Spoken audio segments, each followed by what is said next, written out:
Dear ladies and gentlemen, dear colleagues, welcome to the view from the Thoraxcenter for Radcliffe Cardiology. I'm Nicolas from Mieghem, next to me my friend and colleague Joost, Daemen, and today we're going to preview the late-breaking clinical trials for the TCT 2024 meeting. Joost, a lot of very important and interesting clinical trials that will be presented. Let's start with the coronary stuff. Yes, absolutely. So a lot of interesting stuff to be discussed, and the first trial in the coronary space that we wanted to highlight is ECLIPSE. So ECLIPSE is a multi-center randomized controlled trial designed to assess the superiority of orbital atherectomy versus standard of care, read non-compliant balloons basically, in patients with heavily calcified lesions based on angiography.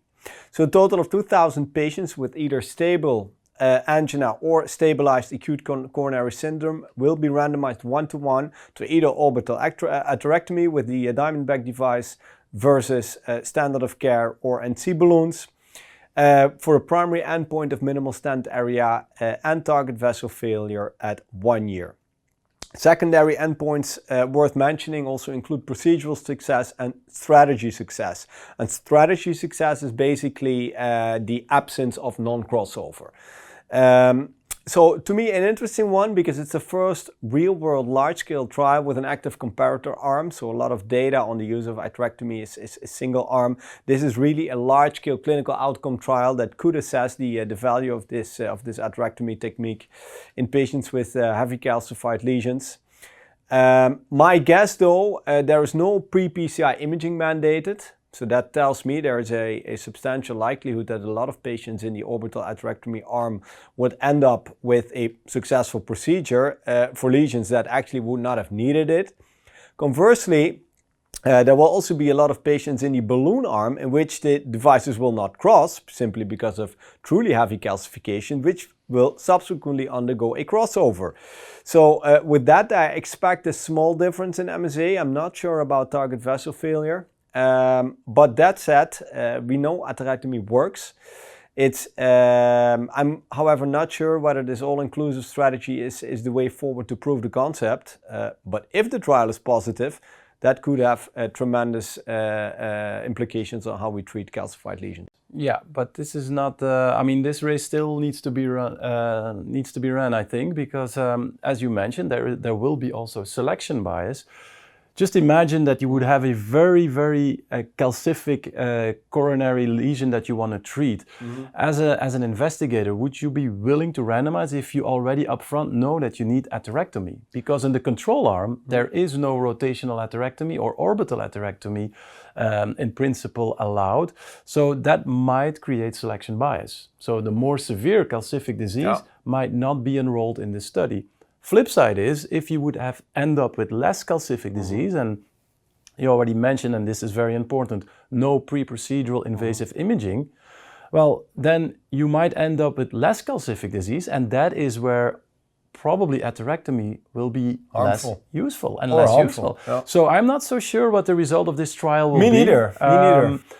Definitely one of the things to look forward to at TCT. Absolutely, interesting one. Yeah. The second is Favor 3 Europe/Japan. So Favor 3 is the European variant of Favor 3 China that was recently, or actually a couple of years ago, presented. It's a multi-center randomized controlled trial assessing the non-inferiority of a QFR guided revascularization strategy versus conventional pressure wire-based FFR to guide revascularization of lesions with intermediate grade stenosis defined as 40 to 90% based on visual estimation on angiography. It's a trial again with 2,000 patients randomized 1-to-1 for a primary endpoint of a patient composite primary endpoint of any death, any MI, or any unplanned revascularization. To me, it's an important one because this is the first large-scale Western clinical outcome trial assessing the use of angiography-based physiology to guide clinical decision-making in routine basic clinical practice, basically. It follows the Favor 3 China trial that compared QFR versus angiography and demonstrated remarkable findings with clear superiority in the QFR guided revasc arm. So for this trial, I expect non-inferiority, but I'm particularly interested in the secondary endpoints, including the procedure time, the feasibility to perform QFR, contrast use, cost effectiveness, etc. It is a trial that is now preceding several large European or Western outcome trials with the RainMed technology, with the biomedical technology. We actually just finalized the Fast 3 trial in Europe with the biomedical technology. So there is more on the way on the topic, but this is, I think, the first important one in the Western world to shed light on the value of angio-based physiology. So how does this trial compare to the Fast 3? Is it exactly the same patient population, the same endpoints? Yes, so it's Okay. basically the same, yes. Yeah. Okay. Good. So the key difference, obviously, the type of the software. This is the Meta software. In Fast 3, the biomedical VFFR software was used, but the concept of the trial is basically identical. More on AI and angiography-based indices is the FLASH trial. So the FLASH trial is a multi-center, open-label Korean non-inferiority trial designed to assess whether a fully AI-based QCA algorithm based on angiography is non-inferior to a OCT-guided PCI approach in patients undergoing PCI. A trial which will randomize 400 patients in need of PCI, randomized 1-to-1 for, again, a primary endpoint of minimal stent area. So this concept, I don't know if you recall, is very much in line with the recently published GUIDE DES trial, also an Asian trial, actually just recently published in the JAMA journal earlier this year, which assessed 1,500 patients, assessing whether a QCA-guided revascularization strategy would be non-inferior to IVUS. The trial actually managed to prove that point. However, in a trial that was at the end showing event rates that were less than half of what was anticipated. So a little bit of discussion within that trial. This trial specifically, it's a updated AI algorithm, very fancy software to help you to guide your PCI planning. But conversely, I mean, we know imaging works. It now has a class 1 recommendation, 1A recommendation in contemporary revascularization guidelines. I'm not sure in 400 patients whether this will truly is going to make a difference. But let's see what the investigators will show and whether this software will be a potential alternative for those who don't have the ability to use IVUS. Well, this kind of trial might become an indication of where we are heading as an interventional cardiology community. Are we more and more walking away from invasive wire-based coronary physiology and invasive wire-based invasive imaging? Well, this might be one of those trials that is the beginning of a new era. Absolutely. DCBs? DCB, again, focus on DCBs. So this is the hot topic of the last 5 years, I would say. This is a Chinese trial designed to test the superiority actually of side branch DCBs after provisional DES stenting in patients with true coronary bifurcations. So a trial with an interesting hypothesis. 750 patients will be randomized in case they have true bifurcation lesions to provisional stenting, and then a 1-to-1 randomization to either a DCB in the side branch or a standard non-compliant balloon. In case the diameter of the side branch is more than 70% stenosed after main vessel stenting. Primary endpoint, MACE, including any death, MI, TVR or stroke. So basically, again, a Chinese trial, but in my perspective, a trial with a very interesting research question. I like the design. It's very much in line with the Asian trial, which actually did basically the same thing, namely distillating the true additive effect of the drug on the non-compliant balloon versus the non-compliant balloon per se. 2 issues, something that I'm looking forward to see if the investigators will address that. One is obviously inflation time. That's typically the key difference in between the 2 strategies, except from the drug, of course. And second is obviously bail out side branch stenting. I'm curious to see in how many patients that will be the case eventually, because this is obviously something that the authors or the investigators, I should say, must have taken into account. So I'm not sure how the protocol defines to tackle that, but we will definitely see at TCT. Yeah, well, with the provisional stent technique, a significant number of patients are expected to end up with a 2-stent technique. We have reviewed that together with Valeria Paradis a couple of years ago in JACC Cardiovascular Imaging. I must say my expectation is that this will be negative. Let's be bold and let's just put it out there. I feel that drug-coated balloons have a place in the treatment of in-stent restenosis. I can also envision in small vessel disease. But we have been discussing the indication of bifurcations for drug-coated balloons for quite some time. So I really applaud this trial because this was a long time in the making and definitely something that will be useful in our practice. Yeah, I'm not sure. We'll see. I mean, this is again a little bit in line with the agent as mentioned. If the device works, this conceptually should work, right? I mean, 15% target vessel failure is what you expect in these lesions. We'll see. 750 patients, whether that will do the trick, we'll see. Yeah. More is confirmed 2. So confirmed 2 is also an interesting one to highlight. This is not a multi-center randomized controlled trial, but an international registry. It's a study actually designed to assess the prognostic value of AI-enabled quantitative CT assessment for atherosclerotic disease as well as structural heart disease, and to assess the prognostic value of these AI-based indices based on the raw images on clinical endpoints, so basically death, MI, stroke, etc.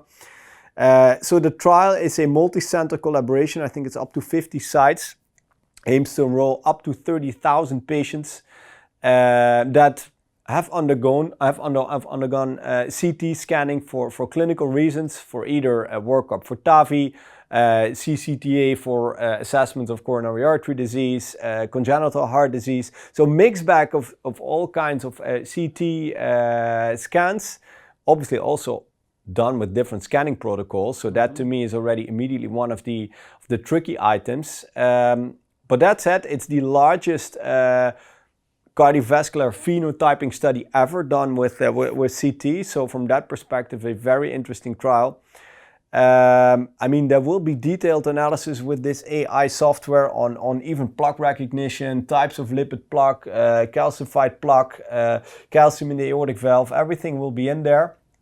But conversely, we've also learned from, for instance, working with the Pulse Medical software that these technologies are extremely potent, but also extremely vulnerable in case, for instance, the heart rate is too high or the scanning protocol is too optimal or the slice thickness is too thick.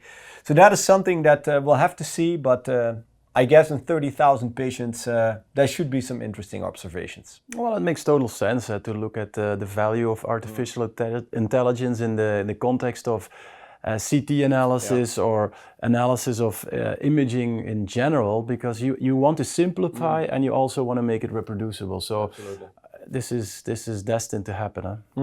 Yeah. All right. Good. Structural interventions. Structural interventions. A couple of interesting trials coming up. Let's first discuss a section on upstream treatment of aortic stenosis. And their first 2 trials will relate to patients with asymptomatic severe aortic valve stenosis. And we're all familiar with the guidelines that tell us that in principle, there is a class 1 indication for aortic valve replacement, SAVR or TAVR, in the context of severe symptomatic aortic stenosis. Now we're talking about asymptomatic severe aortic stenosis, specifically in the patients where the current guidelines say there is no formal indication for replacement. So patients with an ejection fraction above 50%, with a normal exercise capacity, and so on. The first trial, I think the biggest one, is the early TAVR randomized controlled study. Philippe Généreux has been working on that for quite some time. 901 patients with asymptomatic severe aortic stenosis were included at 77 sites in the United States. And it took him 5 years to complete the trial. And I think this is relatively fast for this indication because it ends up being the largest trial on this topic. Patients will be randomized to a transfemoral TAVR with the SAPIEN 3 platform or clinical surveillance as a control arm.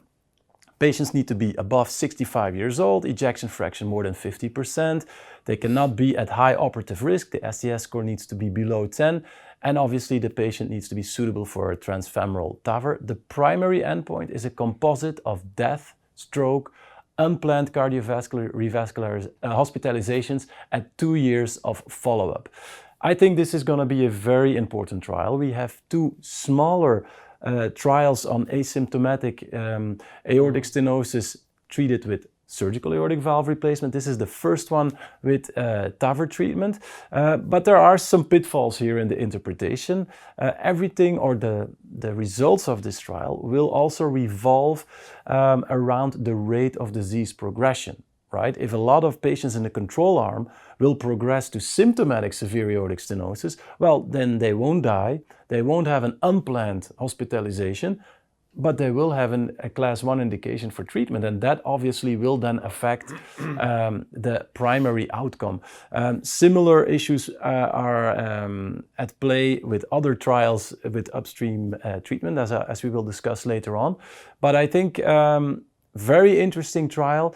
I would guess this will become a positive study, but there may be multiple layers here. What do you think? Well, I have the same impression. I mean, the endpoint you say is tricky. I mean, patients that will, I mean, there's a severe likelihood, right? The endpoint is at 2 years, not at 1 year. So that these patients, specifically in their second year, will get a procedure anyway. But I guess there will also be a lot of focus on quality of life and stuff like that.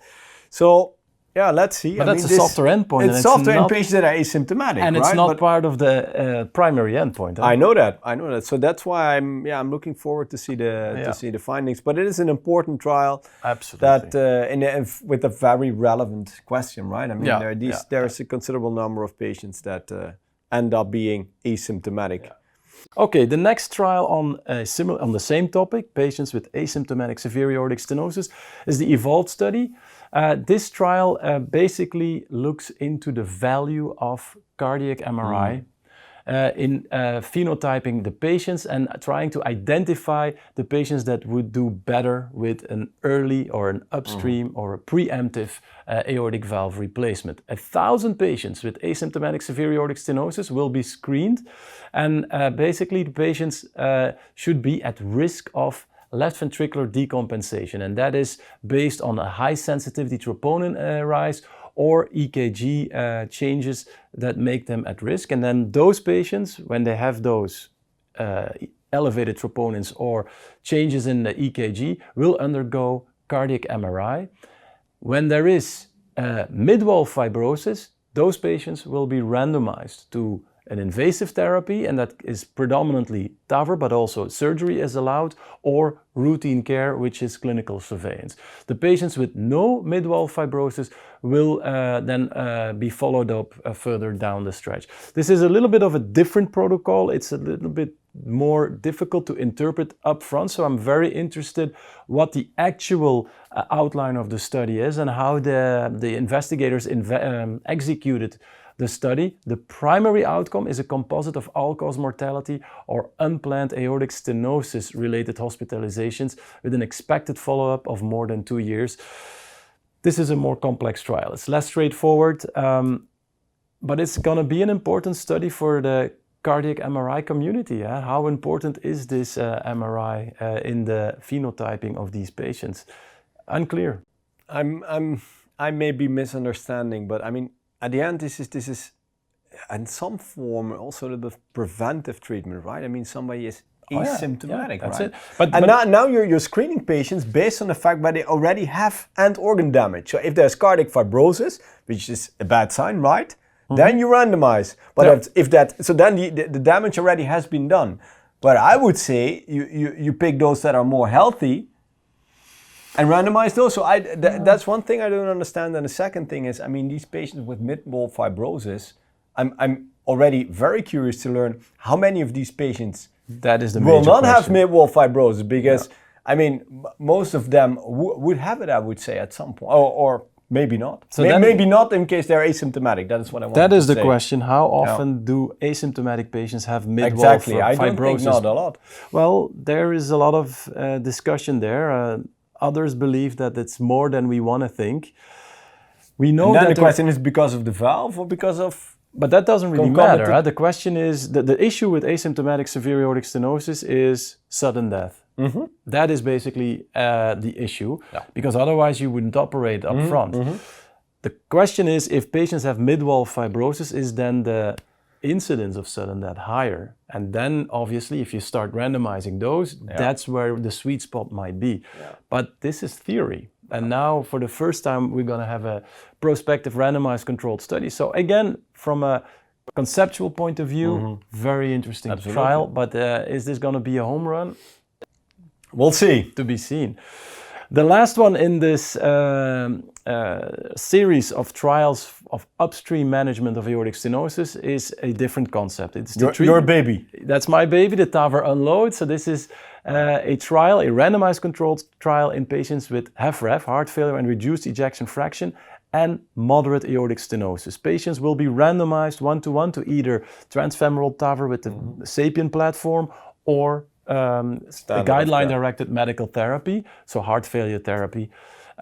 This trial took a long time. It started the study, at least the design of the study, in 2012, and eventually had to end the trial prematurely because of relatively slow enrollment. We also had some effects of COVID, and at one point, there was also the competition with other trials that were initiated in the United States. That said, the primary endpoint of that trial is a composite, a hierarchical composite of death, stroke, heart failure, hospitalizations or heart failure equivalents, or a change in quality of life. I think it's a very interesting study because what we're doing is afterload reduction, and this is the key of heart failure therapy, right? With beta blockers, ACE inhibitors and so on, that the aim there is afterload reduction. So what would happen if we would then also offer mechanical afterload reduction by replacing the valve in the context of moderate aortic stenosis? The question is unanswered. What we do know from large prospective registries in Australia and the United States is that moderate aortic stenosis is linked to impaired survival over time if you compare that to patients with no or mild aortic stenosis. We'll see what the results will be, but obviously we have high expectations there, and it is the prelude of other randomized studies on this topic, Progress and Expand TAVR 2. Another trial, this is not structural interventions, we're talking about patients with pulmonary embolism. This is the PEERLESS 2 randomized controlled study, an important study because it revolves around the treatment of patients with intermediate risk pulmonary embolisms. Patients with proximal pulmonary embolisms that also have concomitant RV dysfunction and then some additional risk factors, a decrease in blood pressure without being an overt shock, some tachycardia, troponin rise, NT-proBNP rise, oxygen desaturation. Those patients will be eligible for the trial. And it's a big trial. 1,200 patients will be randomized 1-to-1 to either a thrombectomy with the FlowTriever device or standard of care, which basically for intermediate risk pulmonary embolism is anticoagulation therapy. Patients will be randomized 1-to-1. The major exclusion is patients with obstructive shock, basically the high-risk pulmonary embolisms. The primary endpoint is also a hierarchical composite with a win ratio. It is they will look at the clinical deterioration defined by hemodynamic or respiratory worsening, all-cause hospital readmission by 30 days, or the need for bailout therapies, but then also as a fourth, the change in dyspnea. Okay, we'll see what the results of that trial will be, but I think it holds a lot of promise because for now, for the time being, patients with intermediate risk pulmonary embolisms are only treated with anticoagulation. And we know that that will end up with residual thrombus that might also lead to chronic pulmonary embolisms over time. So I think this might become a game changer. This trial might be one of the trials that may change the guidelines that have been more or less inert for quite some time. So I think it makes sense to look at thrombectomy for these patients. Yeah, I mean, this is a clearly emerging therapy, something that is across the globe, I dare to say, picking up. I mean, once you've done cases, I'm always flabbergasted if you have these nice forms of the pulmonary arterial circulation and then see the amount of thrombus you get out of it. You see pulmonary artery pressures immediately go down, hemodynamics improve. This is conceptually such a beautiful treatment that has never in a large-scale randomized trial has been proven to be beneficial for a clinical endpoint. A lot of competing technologies on the way, so I think this is the first real large-scale randomized trial to address that. And what is very important to look out to is there a signal of harm? Because we're talking about large bore catheters, 24 French. It is venous access, but still, if there is obviously an issue, a safety issue in terms of bleeding, that obviously might work against the efficacy. No, let's see. All right. TRISCEND. Yeah, now we move to the tricuspid space, and I think the TRISCEND 2 is a very important trial that will be presented by Sushil Kodali. It's a randomized controlled study in patients with severe symptomatic tricuspid regurgitation. Patients will be one-to-one randomized to guideline-directed medical therapy, which is obviously diuretics, or the treatment with the EVOC TTVR system. An important study with a primary endpoint at 1 year, which is a composite of all-cause mortality, AirVed implantation or heart transplant, tricuspid valve intervention, heart failure hospitalizations, KCCQ, New York Heart functional class improvement, and 6-minute walk distance.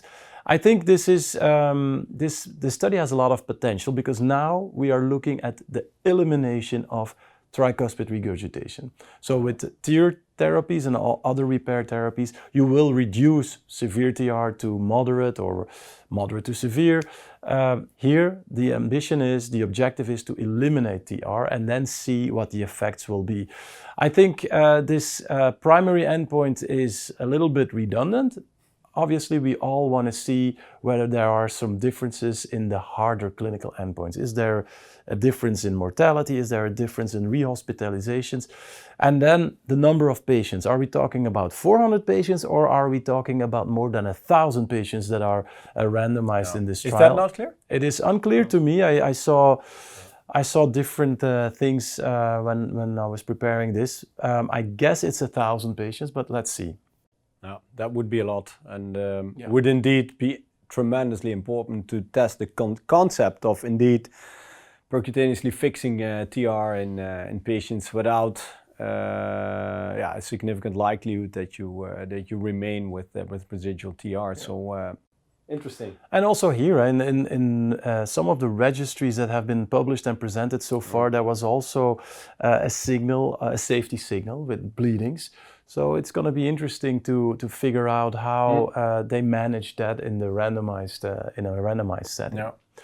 Okay, access TAVI, talking about access site and bleeding complications. This is a randomized controlled study from Munich where 450 patients who undergo transfemoral TAVR will be randomized to 2 large bore closure techniques. Both closure techniques are suture-based, so in one arm there is the combination of 1 angioseal and 1 perclose. The other arm is conventional, if you will, 2 percloses.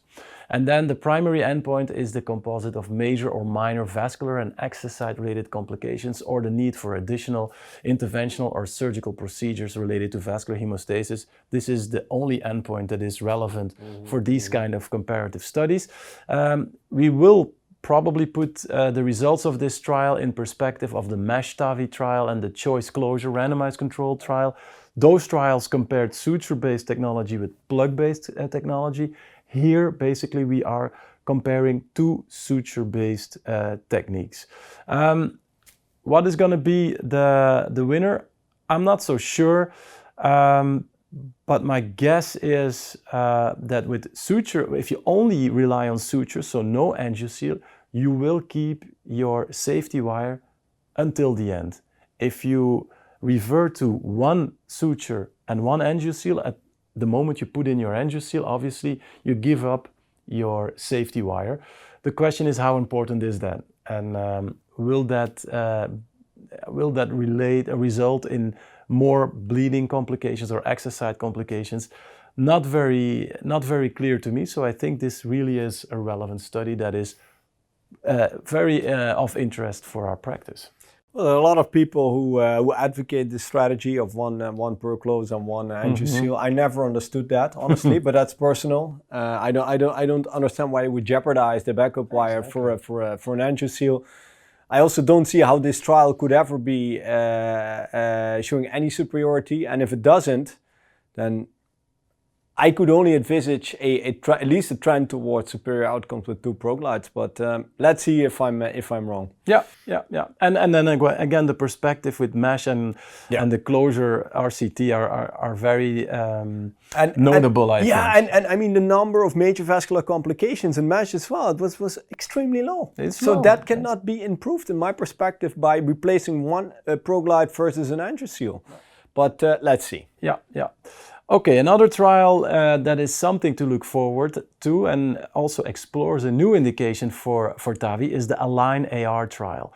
Torsten Wahl will present for the first time the prospective registry on the use of the Jena valve trilogy valve for patients with pure severe aortic regurgitation, and we all are familiar with the current TAVI platforms that are specifically designed for calcific degenerative aortic stenosis, so you need the calcium to anchor the valves. While with the trilogy valve, this is a different scenario. You don't need the calcium. Basically, you clip the valve to the leaflet itself. 180 patients will be included in this prospective study. The primary endpoint at 1 year is all-cause death, but also have a look at the stroke rates and I think the need for pacemakers, because patients with pure aortic regurgitation are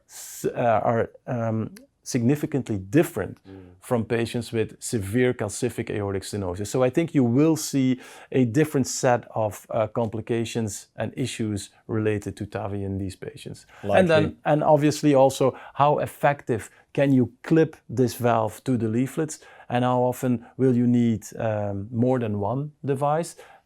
How often will there be migration or embolization? So an interesting trial that might position also TAVI in the concept of in the context of pure aortic regurgitation. Absolutely, it's a promising technology, and I have high expectations. But me too. Let's see. Yeah. Okay, let's go back now to the coronary space. Yeah, so coronary, but maybe more the pharmaco space. So one is a very large randomized controlled outcome trial called Clear Synergy. Out of the kitchen of Hamilton, Sanjay Jolly again to present the results. So Clear Synergy is a 2x2 factorial design trial enrolling over 7,000 patients post-MI to either colchicine or placebo or spironolactone plus placebo within 72 hours after MI. Both patients with STEMI and non-STEMI can be included, if I'm correct. Yeah, correct. And the trial has a clinical endpoint 3 years, which differs a little bit for the colchicine and for the spironolactone arm, but basically a all-inclusive clinical endpoint, including any death, stroke, hospitalization for heart failure, etc. So colchicine data now will be presented at TCT. The spironolactone data, we have to wait a bit. They will be presented at the AHA next year. So I'm very curious. This data follows a little bit the COLCOT trial and the LODOCO-2 trial that have been actually recently published and even incorporated in the guidelines. COLCOT also in patients after recent ACS, over 5,000 patients. LODOCO-2 the same, but also including patients with stable angina. But again, also a significant number of patients included, both at least COLCOT very positive, LODOCO-2 overall positive, but with a trend towards some more towards an increase in mortality in the colchicine arm, which potentially was dose dependent, but that was up to there was some debate about that, and that led to a class 2B recommendation in contemporary guidelines to consider colchicine for additive treatment in patients post-ACS. So this obviously is a even larger trial, specifically focused in early start of colchicine after acute MI.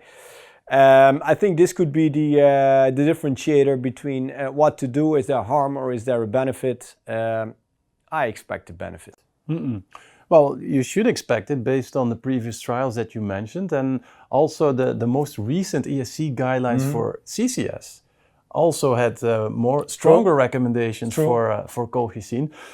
I think I would expect positive signals in both trial arms, if you will. So both for colchicine, but also with spironolactone and at AHA, because we also have fine heart. So those are patients with, so the early treatment in patients with HFpEF also now seems to benefit from the use of MRA. So yeah, and this is the strength by numbers, more than 7,000. No, but that's it. Wow. That's I think what is extremely strong and attests to the concept of these trial units in Canada that are massive. I mean that's amazing. Yeah, they have a track record. They have a track record. So for colchicine, yes, I do expect very promising findings. For spironolactone, I'm not so sure, but that's something we will discuss for a different meeting. For a different meeting. Yeah. More on colchicine and TAVI. Yeah, and this is let's say thinking out of the box by our good friend Thomas Mieghem. So the COSTAR randomized controlled study explores potential benefits of the anti-inflammatory effects of colchicine in patients undergoing TAVR. So the anti-inflammatory properties of colchicine may prevent conduction disorders and need for pacemakers, but also the occurrence of new onset atrial fibrillation in patients after TAVR. I think this is this is a little bit, I don't know how to put that. Far-fetched. Well, I would not have designed this trial, to be honest. So this is definitely optimistic maybe to see whether this anti-inflammation therapy might affect part of the problem that is related to pressure and trauma on the conduction system by a transcatheter valve that you implant. So I think this is a very interesting study conceptually. There will be, I think, 120 to 200 patients that will be enrolled in this study, and patients will be pre-treated before TAVI with 1 milligrams of colchicine and then 0.5 milligrams for 12 days, with then an endpoint at 30 days, which is the incidence of new onset atrial fibrillation or the need for new pacemakers. I think this is a pivotal study. If this is positive, we will need a bigger trial. If it's negative, I think we can put it back in the fridge. That's, I think, the tricky part. I'm saying far-fetched, but I do like the concept. I think there is definitely some reasoning, proper reasoning behind it.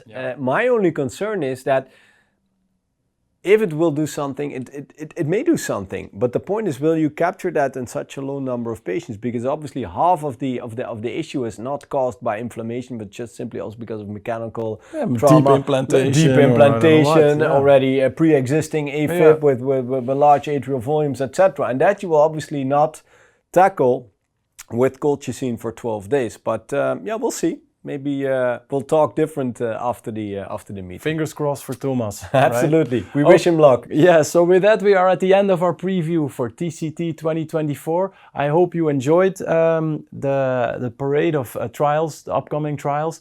And obviously, Joost and I will be on site in Washington, D.C. And we will come back with a wrap-up of all the interesting trials at TCT. So stay tuned. Thank you. Bye-bye.